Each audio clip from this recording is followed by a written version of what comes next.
திருவள்ளுவரின் வழியில் வாழ்ந்து வாழ்வின் உன்னத நிலையினை அடைய திருக்குறளோடு நாம் என்னும் இந்த நிகழ்விலே இணைந்திருக்கின்ற உங்கள் அனைவருக்கும் முதற்கண் வணக்கம்.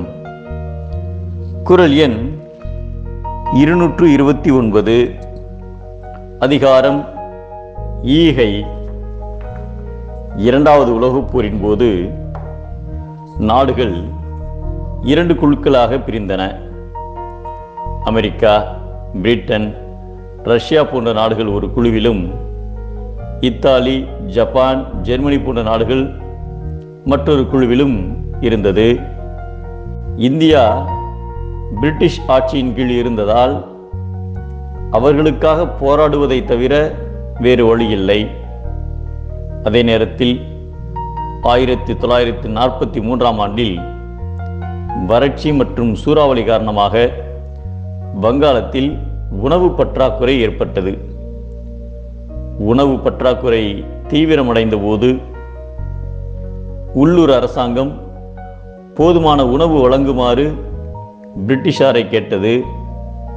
அப்போதைய இந்தியாவின் வைஸ்ராய் விக்டர் ஹோவ் உதவி வேண்டுமென கோரி சர்ச்சிலுக்கு ஒரு செய்தி அனுப்பினார். அதற்கு பதிலளித்த சர்ச்சில், இந்த பஞ்சத்திற்கு அவர்களே பொறுப்பு, அவர்கள் இறந்து மடியட்டும் என்று பதிலளித்தார். சர்ச்சில் பிரிட்டனில் இருந்து எந்த உணவையும் அனுப்ப மறுத்துவிட்டது மட்டுமல்லாமல் வங்காளத்திற்கு செல்லும் அனைத்து உணவு பாதைகளையும் தடுத்து இந்தியாவின் பல்வேறு பகுதிகளில் இருந்து அனைத்து உணவுகளும் பறிமுதல் செய்யப்பட்டு பிரிட்டிஷ் வீரர்கள் சண்டையிட்டுக் கொண்டிருந்த பல்வேறு நாடுகளுக்கு அனுப்பப்பட்டன. இந்த ஒரு மனிதனின் பேராசை காரணமாக 3 மில்லியன் மக்கள் தங்கள் உயிர்களை இழந்தனர்.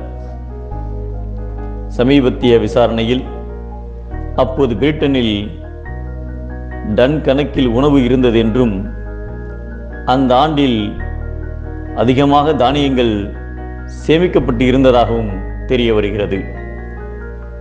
பொருளின் குறைபாட்டை நிரப்புவதற்காக உள்ளதை பிறருக்கு ஈயாமல் தாமே தமியராய் உண்பது வறுமையில் இறப்பதை விட துன்பமானது என்பதை இரத்தலின் இன்னாது மன்ற நிரப்பியதாமே தமியர் உணல் என்கிறார் நம் தெய்வப்புலவர் திருவள்ளுவர்.